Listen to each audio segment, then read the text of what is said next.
Supreme Court has directed the Tripura State Election Commission to hold Village Council VC elections simultaneously with the Tripura Tribal Area's Autonomous District Council polls.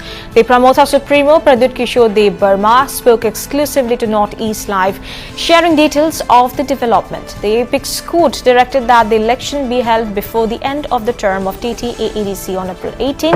Pradyut Dev Burma welcomed the SC directive, stating that the state government had expressed its inability to hold the polls simultaneously. Elated over the development, he said that the Supreme Court directive is a victory for the deprived people.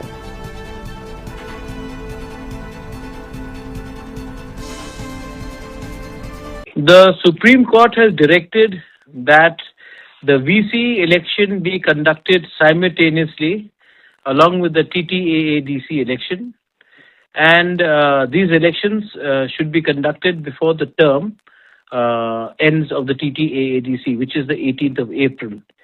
So the original stance of the state government was that they cannot conduct elections together, but that has been now changed, and the Supreme Court has asked the state government and state election commission to file an affidavit to give the dates of VC elections to be conducted simultaneously with the TTADC elections. Pradyut Kishore Dev Burma, who had been pressing for simultaneous polls to the village councils and the TTAADC, alleged that the state government had delayed the matter. Pradyut added that the government had done so fearing defeat in the elections.